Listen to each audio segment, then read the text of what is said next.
Alrighty, what is up, guys? It's Chrome. We are back. More Devil May Cry 3. So we beat the game, and I'm going to give my thoughts while playing as Virgil, because I was going to do an entire playthrough as him, but it's the same as Dante's. Um, Cutscenes are even, I think, the same. But once this cutscene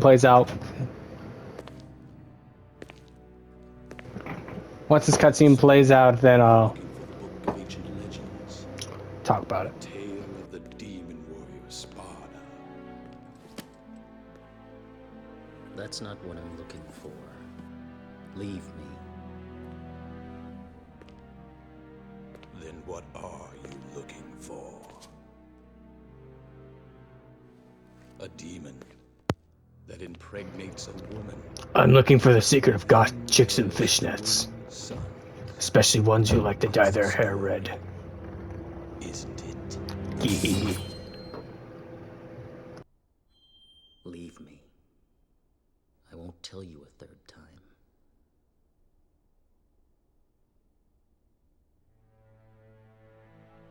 People inherently fear evil. However, occasionally, a person may become seduced by evil.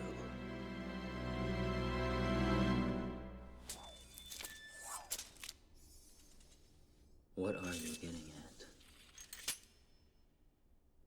Share with me the story of Sparda.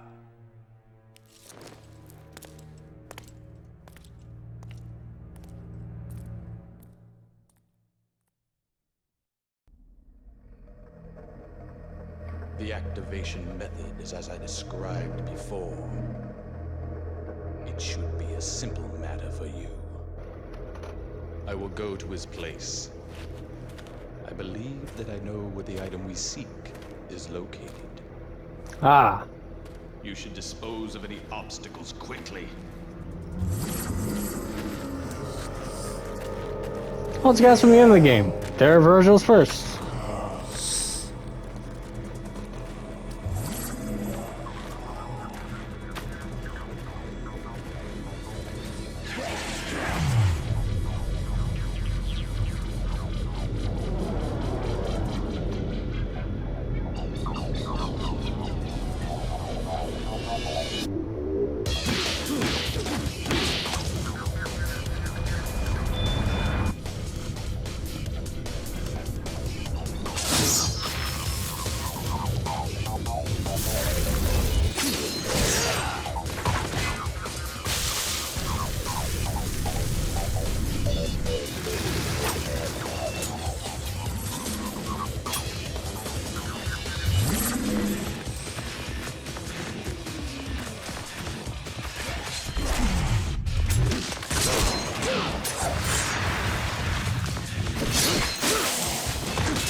It begins.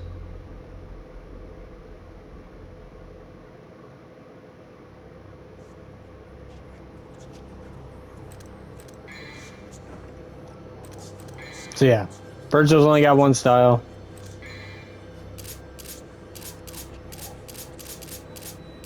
Technically, you should only have these two weapons.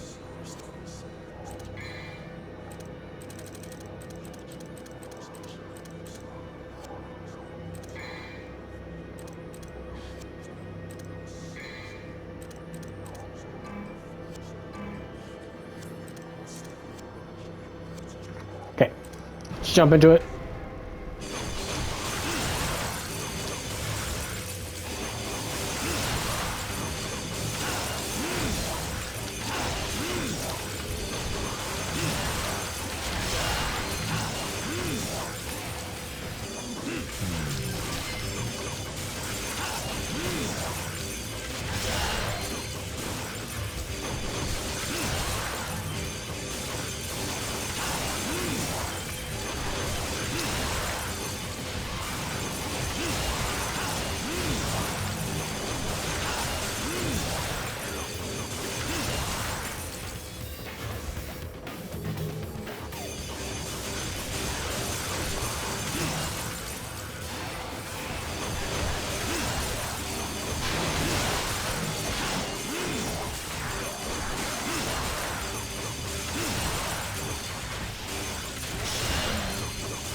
Nice.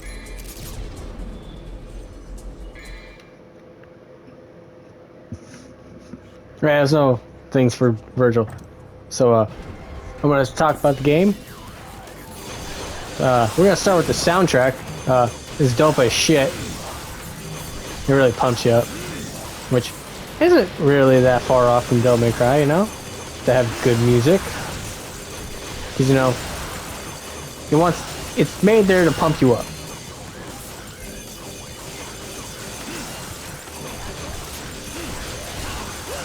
Get you hyped to the point where in the 5th game they start doing this cool thing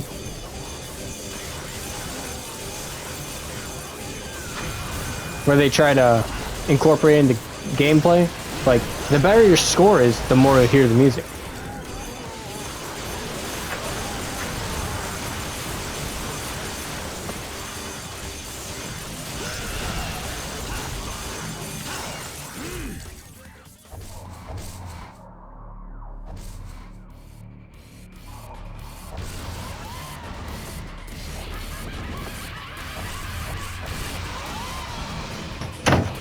But no, the music in these games are always kind of good.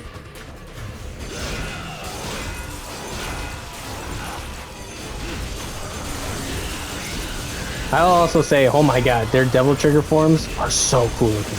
And they change per gear. Like, look, this is him in Beowulf.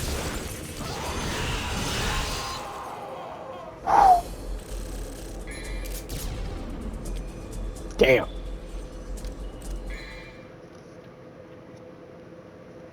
But nah, the gameplay is a lot better than the other ones. I do like that the camera's a little bit more controllable, because if you play like 1 and 2, the camera's kind of wonky, but that. Also, this is from like the PS2 era, so like, as you can see, like, it's kind of cut off. You see the black lines on the side, which would have been stretched out, which they kind of are in gameplay, like where it would be on like a CRT, but other than that, they're pretty fire, you know? I love the alternate costumes too. Like, as you can see, I'm not wearing Virgil's default costume. I'm using the one you get for beating the game on easy. Which is kind of cool that, like, they reward you with, like, costumes. Like, hey, here's this. Also, I think this was the 2nd game to incorporate the Blood Palace, which basically is like a horde mode without, like, level transitions and shit. Motherfuckers.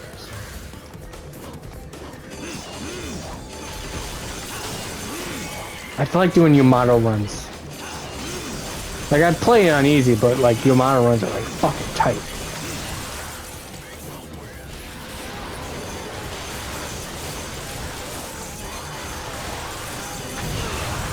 Fuck.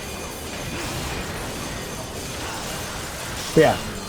Especially Virgil. Like, I know Dante you have to play a lot more of, but like, Virgil's katana is so cool. To the point where I bought the Yamato. My little brother bought the Rebellion. I think my friend Dakota also bought the Rebellion, but I think he bought like the classic one, because there's like a red variant you can buy on the internet.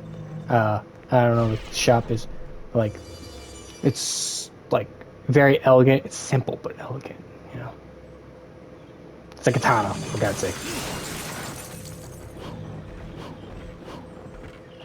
Who knows? Maybe I'll do a Virgil cosplay someday, but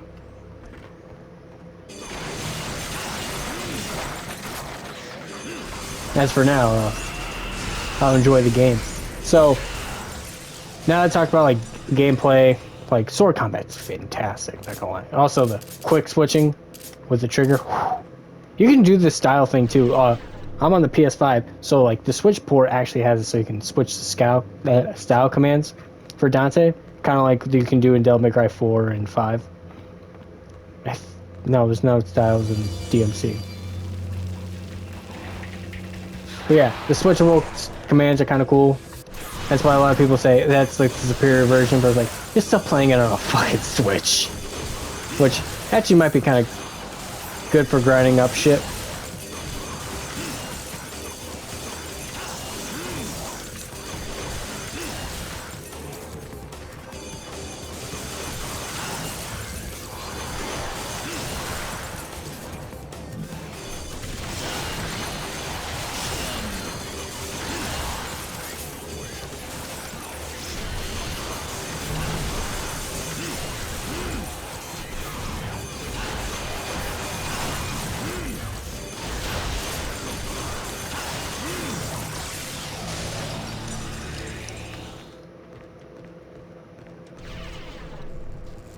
The next thing I'll bring up before we hit in the Cerberus fight is the boss fights are interesting. They are nice, like intricate things. I do like how each boss, they are weak to their own weapons, hence why towards the end of the game, like they still give you that ability to switch out your weapons.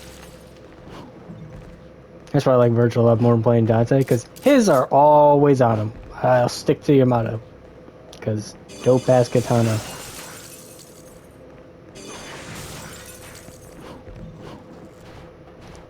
Also, the replayable missions are fucking essential. I think this was the first one to incorporate, hey, you want to play the level again? Go for it. You can grind orb for the end of the game, which is like phenomenal. And also the replayability. If you like, you missed a secret mission, you can do them, which I didn't really show them off because a lot of them are weird, or I've already done it and already got the orb, so it's kind of pointless. But yeah, quite enjoyable game. I did like majority of the bosses that give you weapons. As you can see, god damn it, what, Nirvana, I think her name was Nirvana or something.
Okay, so let's talk about the rest of the game.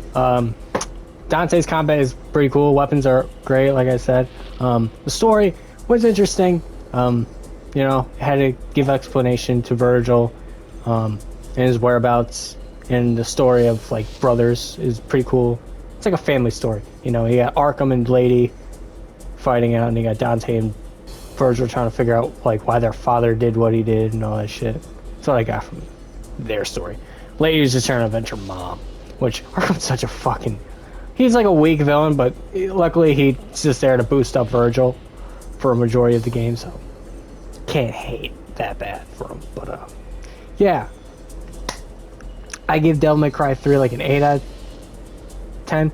The platforming and some of the puzzles were like, I was like, you can tell this was made for the PS2 and was originally a Resident Evil game, which the first game was originally supposed to be RE4, which is funny because one of my favorite RE games. But yeah, I kind of hope what they do with Resident Evil is, I mean, with Devil May Cry, the same thing they did with Resident Evil, the newer ones, where they remaster their older games and make them look nice, cool, polished. It'd be kind of cool if they did that with Devil May Cry, but kind of do the Metal Gear Solid route, like it looks like they're doing, which is they're doing the first game chronologically, so we can just follow it that way. So technically, the first game they would do, if they were to remake the games, they'd be Devil May Cry 3, Devil May Cry 1, 2, 4, 5, which would be the order. And hopefully they'd have like bonus stuff, like short cutscenes to explain like the year before thing, because if you didn't read the manga or the cartoon, you wouldn't know about certain things. Like that the anime I think takes place before, it takes place before 4, but and before 2, but after 1, so it's weird. But yeah, I recommend this game. It's great for replayability. Sometimes some of the messages like make you want to pull your fucking hair out, because it's like, oh god, it's so dumb. It's usually not a boss that's pissing you off. It's usually just like the gameplay. It's like, I don't want to have to do a jumping puzzle with a shitty camera, you know? That's why it kind of gets bumped down in the ranks for me. So it's like an 8 out of 10. So yeah, Devil May Cry 3 is an 8 out of 10. So the next game I'm planning on playing, that's not a stream, I'm going to record like episodes like I've been doing, is going to be Blood Rain 1 revamped, because, you know, I'm Crow.